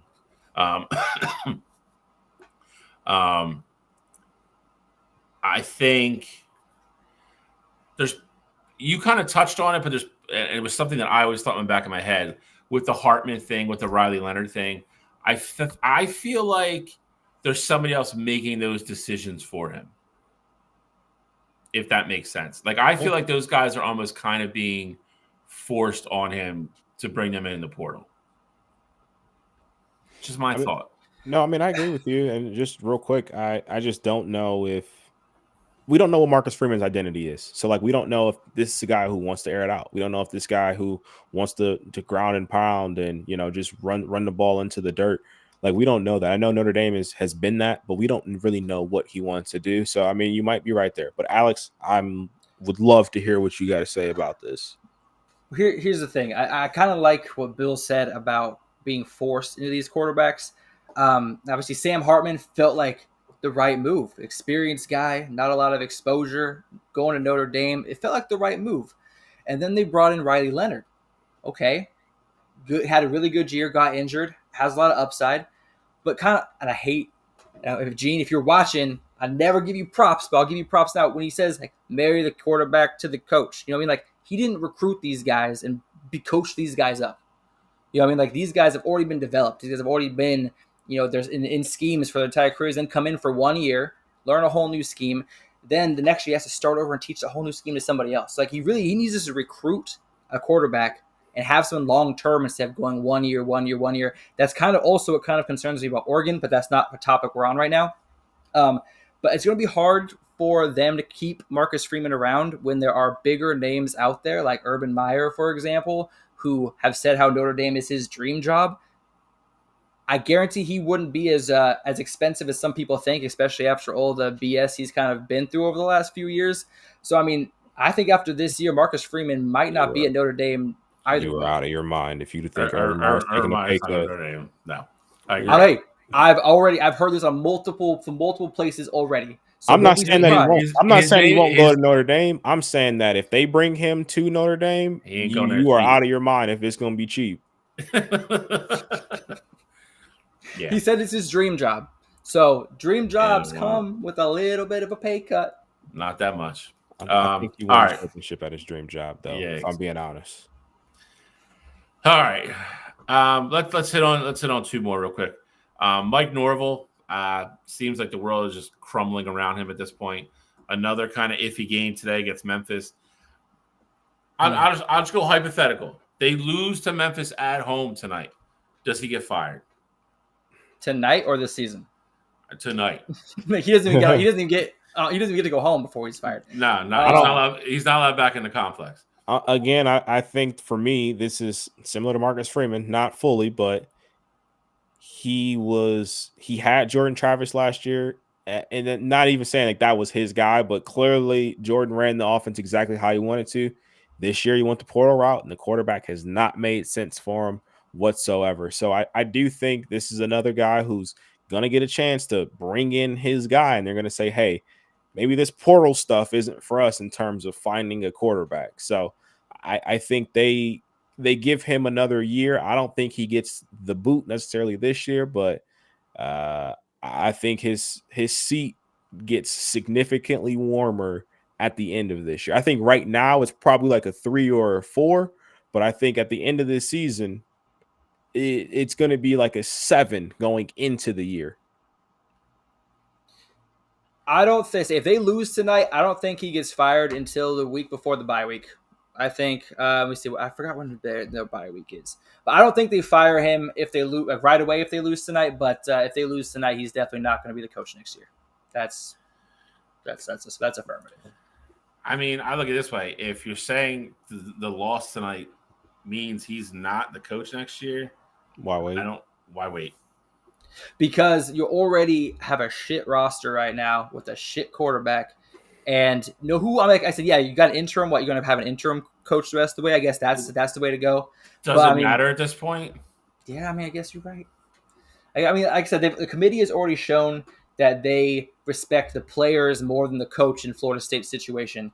And normally, if you ask anybody what's the most important part of a college football team, it's the coach. And that's where everyone puts the blame on. That's what everyone looks at to build these kids up. And last year when they lost Jordan Travis, the committee showed that they didn't respect him. They respected his players. And I think that not making the college football playoff last year and then starting off 0-3 during your revenge tour, yeah, you're out. You got to go. Fair. All right. We got to get moving a little bit here. So week 3, good thing about week 3 is it's kind of a light slate. Nothing really crazy going on. We're going to go through a bunch of the games. I mentioned at the beginning of the show, it is kind of like a mini rivalry game. There's like 4 of them going on, which are like traditional rivalries. We are not going to spend more than probably like a minute or two on each one of these and kind of like fly through them.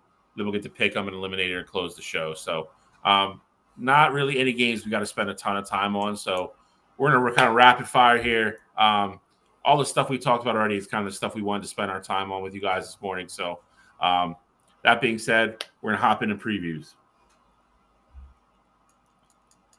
Where you want to start, Bill? We're going to go with, I guess it's the biggest game of the week. Civil War? No, we're done at the end. Relax. We'll get to your damn Ducks. Jesus God. Another one possession win for the Ducks. More shots fired. Get out of here. All right, let's start. Let's go up north. Let's go up north, which I think on the marquee it looks like a better game than it's probably going to be. Number 4 Alabama minus 15.5 at Wisconsin. Such a weird matchup, Alabama versus Wisconsin. That's just on paper. That's just such a weird. If it's like 2014 Wisconsin, I'm pumped for this game. But Facts. That's not where we're at. So Luke Fickell, I think, is doing a good job. Has the boat kind of turned in the right direction. I think we're still a year away with them as well. I think they've had spurts where they look good with Tyler Van Dyke. I don't know if they're beating Alabama. Thoughts? Wisconsin is I know they're 2-0. They're like, talk about fool's gold. I think they're the epitome of it. They beat a South Dakota team last week who is, granted, a very good FCS school. They're going to compete for a national championship this year, but I mean, they struggled through the majority of that game. I like Alabama here. I like them big. I think they go on the road and handle Wisconsin no problem. I know Alabama still has their question marks that we've seen so far from last week, but I think Jalen Milroe and company, they go in there and roll. And if you make Tyler Van Dyke throw the ball 30-plus times, you're going to be in for a really good day. So I like Bama to roll. I think they cover the 15 and take care of business. Yeah, I think it's going to be a pretty easy win for Alabama. Wisconsin's played, like I said, not a couple of nobodies this season, but as far as the competition level, it was as far as the final scores are very close for the gap that should be there as far as player abilities. And Alabama's just been rolling over teams this season. Early looking good. Jalen Milroe is looking nice. Like I said, 5 touchdowns, no interception to start off the year. He's not running the ball as much, which is nice to see him stay in the pocket. Save himself, not risking injury. I think this is the game where he kind of stretches his legs a little bit before SEC play comes out, and I think they're going to make a statement, and I think they're going to roll over Wisconsin. I think it's going to be a pretty handed win. I think it's over at halftime. I'll say this. I think Cam Randall will be rocking. You'll learn about Cam Randall for 7 minutes. No. That stadium jumps. Literally. That was good. I think you get I think it's a game at half. I'm not saying it's tied or Wisconsin's winning. I think it's a possession game at half. I think Alabama makes some adjustments. I think they pull away in the second half because I agree. I think once Wisconsin gets behind the sticks, Van Dyke's got to start throwing. I think it gets ugly. So I think Alabama wins, covers as well. But I think it's a good game for a half. Let's go into go ahead. We're not done. Can we say for just a second like how bold of a choice it was to go from Miami to Wisconsin for Tyler Van Dyke? Like, that's a switch, bro. Like it's a switch, but if you're also being told by Mario weather-wise, that's a switch. I'm going into the portal to get a quarterback, then I think you kind of know it's kind of read the writing on the wall type thing. Yeah, that's true. So, all right, let's go back down south where it's a little bit warmer. I think possibly a trap game. We'll see. Number 24, Boston College at Missouri, minus 15.5. Me and Cottrell talked about this game on Wednesday. I think the spread is disrespectful. So disrespectful. I think Boston College hangs in here.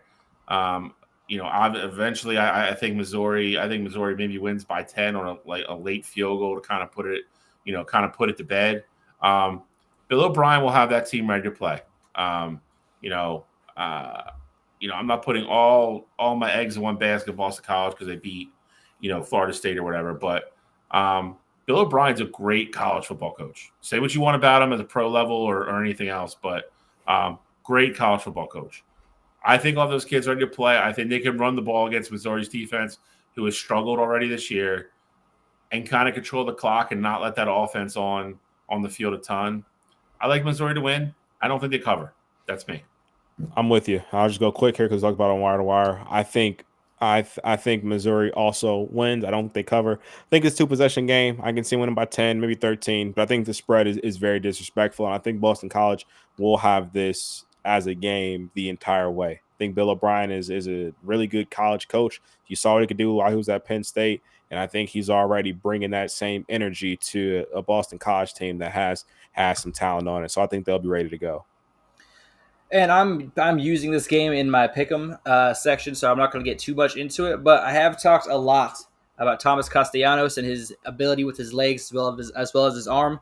He's not a huge guy, standing at 5'9", and just under 200 pounds, but dude can move like a cheetah, man. He is in and out the pocket, in and out of breaking tackles. He's really a true game changer.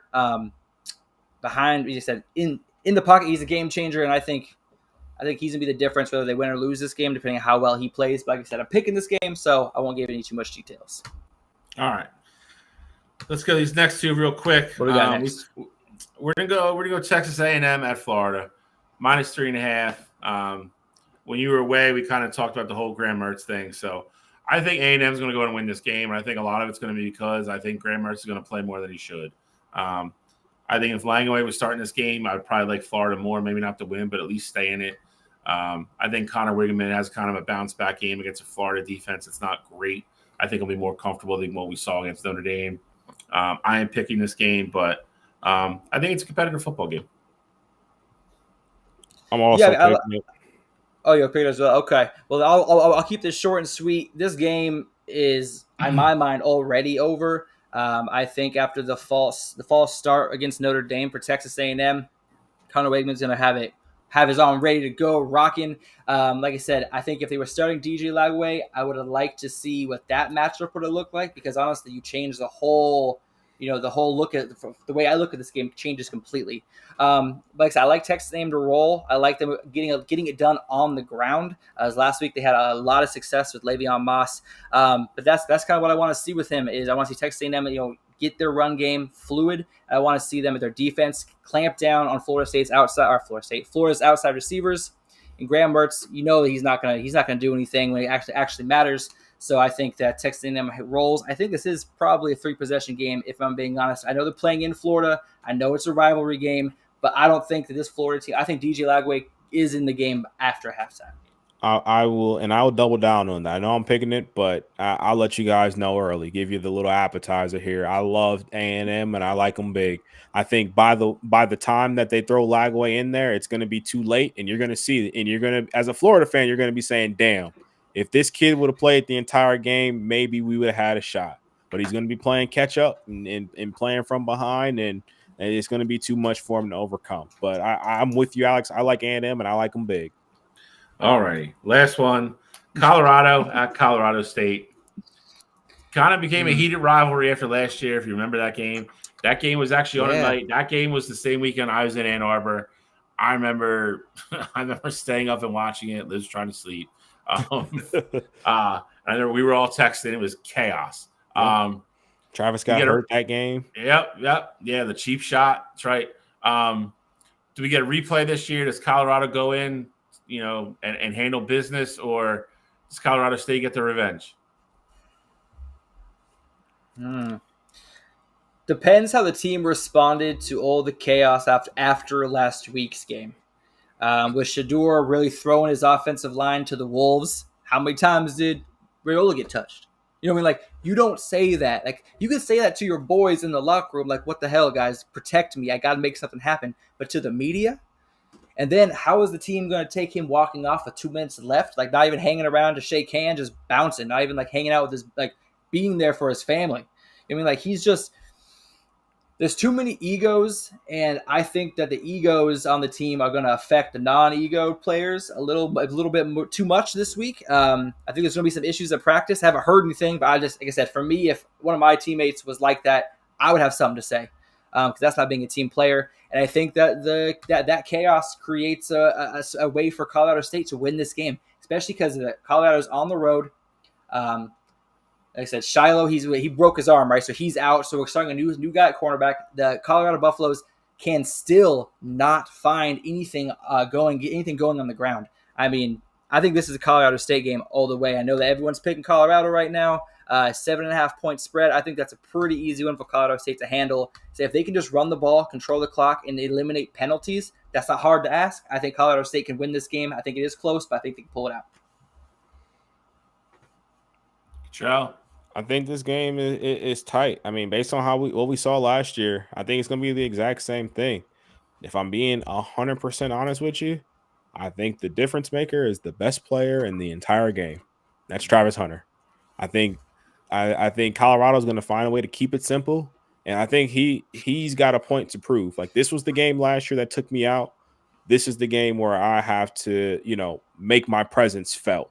And so I think if it comes down to it, it may just be a bubble pass. Hey, line, you don't even have to block that long. Block long enough for Shedeur to throw it to Travis. He's going to go and do the rest, and we'll call it a day.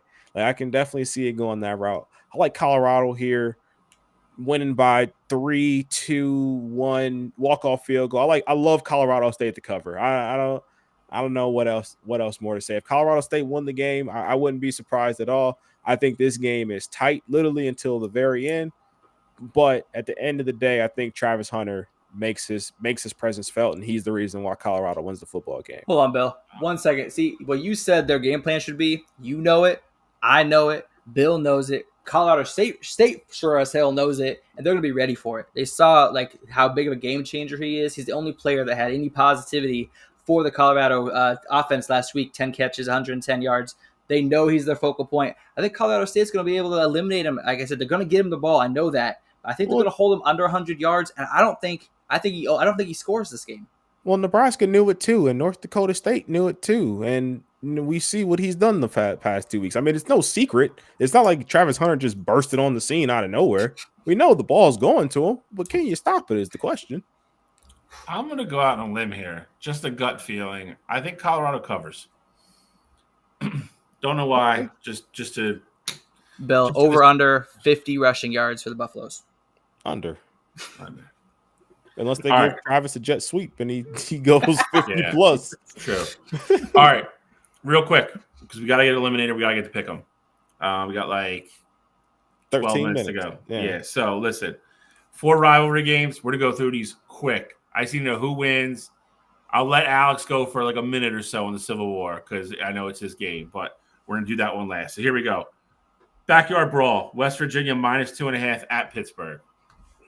Give me Pitt. I think West Virginia's are frauds after what I saw from in week 1. Give me Pitt.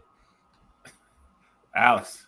Hey, man, Pitt had a great comeback win last week. I'm still going West Virginia. I think West Virginia, too. Battle of the Brothers. Number 12, Utah -17.5 at Utah State. Most likely no Cam Rising later today. Why not? Ooh, got that big ass cut on his hand. Oof. He got hurt last game. I mean, I know he got hurt last game, but I thought he was cleared. Everything I read, he is most likely not going to play today. I mean, if I'm being honest, I don't really care. I like Utah by 58, but yeah. And I think I like Utah to still win by a lot. Alex. Yeah, Utah is going to take care of business. It's all about their defense anyway. And like I said, they have a solid enough ground game. Utah State's a little shaky against the run. I think Utah will be just fine without Cam Rising. I agree. I think they're going to run the ball to death. I think they cover. I'm really not worried about that game. Apple Cup. Washington State at Washington -5.5. I'm excited for that one. Washington. Man, Washington. All right. Yeah. See, that's where I think you and I might be a little different on this. I do think that this rivalry game, like I said, both teams are completely revamped, totally new, both 2-0. I'm going to have to go. Ooh, that's a tough one. I'm going to have to go with the road team and John Mateer leading the way, sophomore out of Texas. I think he's going to lead Washington State to a victory here. Only has 1 interception this year. Makes smart decisions with his head as far as where he goes with the ball. And I think Washington, having Will Rogers, really shows. And I think Washington State wins this game. Will Rogers has actually played better than I thought he would so far. I will agree. I like Washington. I think they get it done at home, Husky Stadium. Will Rogers has played okay. I'll take the Huskies. I know they're both revamped. I just still think Washington has more in the cupboard than Washington State does. Well, Washington State just blew out Texas Tech 37-16. Like I'm really high. Like I said, I'm not saying that Texas Tech's a great team, but I like what Washington State's been able to put on the field as far as a product this year. So quarterback can run, throw, had almost 200 yards rushing last week. Keep an eye on Mateer this season. Texas Tech stinks. All right, here we go. Last but not least, the big one, according to Alex. The big one. The Civil War. Number 9, Oregon, minus 16.5 at Oregon State, Corvallis, 90s place play, very loud stadium. It's not that loud. It's loud enough. That being said, they're going to have those little thumper things they hit against the wall all the time. I'll go quick. I think Oregon wins. They got to start playing better eventually. I don't know if it's this week, rivalry game. I'll say Oregon wins. I don't think they cover. Cottrell? Yeah, I'll go quick as well. Oregon by 6. I think Oregon has shown that they might be one of the most overrated teams in the country. And I think they have all the talent in the world, but until they figure out their quarterback situation and figure out how to stop teams on defense, they are going to continue to have close ball games. Now we have a quarterback situation. Oregon State has no business in this game, and they're going to be in it. Man, it's a rivalry game, but the fact that you just said we had a quarterback situation. Oh, you know how much I love Dante Moore. You know how much I love Dante Moore. I know that, but this is Dillon Gabriel's baby this year, okay? Dante Moore's going to have the next 2 years to Dillon have Gabriel and the word baby shouldn't even be in the same sentence as old as he just got engaged, so next comes baby and marriage and a baby carriage, or however the rhyme goes. No, I think Oregon really kind of, like I said, defense still needs to put some pieces together. They did face, like I said, didn't have great numbers against the run last week, but they were facing arguably the best running back. What? He's probably the best running back in the country. Yes or no? Right now, he is probably the front runner for the Heisman. 9 touchdowns. He has the most yards in the country because he ran for two big bills on Oregon. Mm-hmm. I'm not going to call him the best running back in the country. Stop it. He is. Stop it right now. Anyway, what I was saying here is, like I said, Oregon State, the one thing they do have going for them is they actually do have a pretty decent running game, even after losing Damian Martinez. They got Jam Griffin. He's had a solid season, 6.5 yards per carry. And I said Oregon does have a little problem stopping the run right now. So as long as they can, shore things up in the trenches, I like Oregon to cover here. However, if they cannot shore things up, I think it's a much closer game as they are on the road. Ugh. I'm gonna give Dan Lanning and my Ducks the benefit of the doubt, and I'm gonna say that they do cover this week. Rivalry game is the best time to get out of a slump, and if anything, they've definitely been in that. I think they start off a little slow though. Dillon Gabriel's first time in the Civil War is a pretty big deal, but I think that they unlocked their deep pass last week, and that'll be the key to the game. All right, Eliminator, quick. You got 6 minutes, 6.5, 6.5. Are you gonna pick them first? Yeah. All right, cool. Might as well just throw out the way. Pick them first. Put up our records. Mine sucks. Alex's suck. That's all you really need to know right now. Yep. But I'm going undefeated this week. Well, I'm not because I already lost one goddamn game. So Same. Y'all, you can pick different games for this show, right? Nah, I feel like it's not the right thing to do. We keep it. Me and Cottrell keep it above board. We keep the integrity going. So Arizona plus 7.5. Already lost that shit. So next to Texas A&M, which we talked about, minus 3.5. I think they cover. I think they win big. Ole Miss minus 22.5 at Wake Forest. Not buying into Wake Forest. I think this is a cautious line because we haven't seen Ole Miss play anybody yet. They haven't been away from Oxford yet. I don't think it matters. Jackson Dart and company going to Wake Forest and roll. I think they win by 24 or more. Superdog, Georgia at Kentucky. I don't think Georgia loses the game. I don't think Georgia's ever any chance of losing the game. Minus 24.5 for Kentucky, who is a decent team, though, I think is a lot. I'll take my chance to try to steal some more super dogs. Those are my picks. My picks for the week. First one that I already lost, I had Texas State minus 1.5, and they lost to Arizona State on Thursday. So great for me there. Can't get it right, can you? Second one, I love Texas A&M minus 3.5 at Florida. I already gave you guys all the reasons before. Graham Mertz is going to be the reason why Texas A&M covers this football game. Then the last one I like UCF minus 2.5 on the road at TCU. UCF has had a great rushing attack so far throughout this season, and KJ Jefferson at the helm is exactly what Gus Malzahn is looking for in a quarterback. So I love UCF to take care of business in that game. And then my super dog, it's not a shot at Bill, but I'm super serious when I say it. I like Arkansas State plus 22.5 at Michigan. Yes. The reason being love it. I told is you Wednesday was a good pick. Both these teams love running the football. Michigan hasn't figured out their offense yet, and I think when you have the combination of the two, 22.5 points is a lot of points to cover. So rolling with the Red Wolves in that one to cover some points. All right, make it short and sweet. I got LSU over South Carolina -6. I think that'll be pretty easy. I think LSU's offense is really starting to get going. I think they're going to roll. Boston College. Like I said, I've told you how much I love Castellanos and Trayshawn Ward at running back, 20 carries, 132 yards. I think that 14.5 spread is disrespectful. Boston College plus 14.5.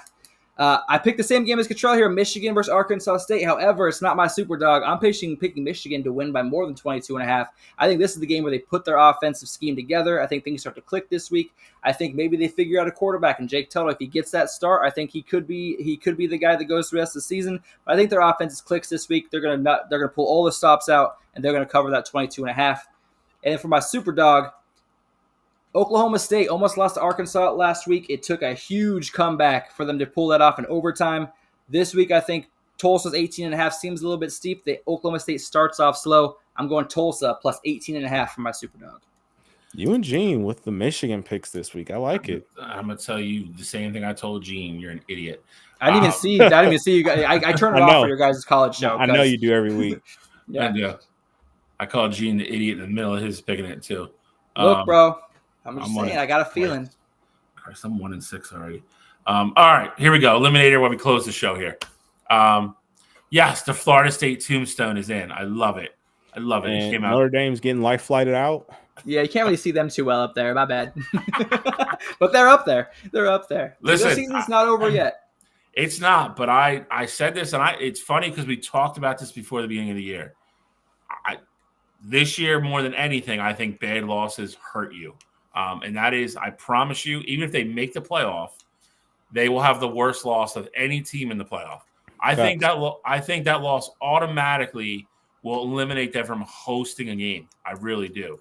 And I said at the beginning, I said it on Wednesday. I think if they go to USC and lose and they have 2 losses, I don't think they get in. I don't. I think that loss is that bad for them because they're not going to have a quality win. Because I don't know what you're praying that A&M goes on a run then. Yeah, that's the only good win they're going to have at the end of the year. Because beating Navy, Air Force, Coast Guard, whoever the hell else they play, doesn't matter. Michigan dropped as they should. They took a step back. Florida State dead in the ground. Love that. Clemson still hanging on. Clemson just came out of camp. They were in camp last week. Now they're starting their climb because they did win last week. Boise State, they're still hanging out. A&M. I said we got Boise in camp now. A&M in camp. I love it. Yep. Ohio State looks like they got them in Georgia. Looks like they're Arizona's going to take. They're going to stumble a little bit next week when we do this. Looks like Georgia's got the path to like maybe a little trail on the other side of the mountains a little bit easier, but we'll see. I think Penn State. I think you're even. He's giving them Ducks too much credit. You can go ahead and say it. Yeah, you can go ahead and say it. Listen, I'm gonna die on this. I gave you 2 teams at the beginning of the year, and I called them fool's gold for a reason because one of them was the Irish. I'm telling you, Florida or Notre Dame and Penn State, even if they both make it, they get routed when they get in the college football playoff. You saw it again against Bowling Green. There are teams that just have strict limitations on what they can do. I know they have certain units that are great. It's not going to happen, but I'm done. I love the Eliminator. This is just going to get more and more fun as we go. I don't think we're really going to have any movement after this week unless something wild happens. True. Next week, though, some potential. Absolutely. So excited. Finishing up, boys, not the greatest slate today, but still it's college football. You can't really complain. Any closing thoughts? Nope. Let's go get to this football. Have fun. You got about 10 seconds to go pee. Yeah, go take a pee, get your snacks, get on the couch, hit ESPN, whatever game you're going to watch, 12 o'clock kickoff. As always, thank you for joining and stopping in with us. We will see you next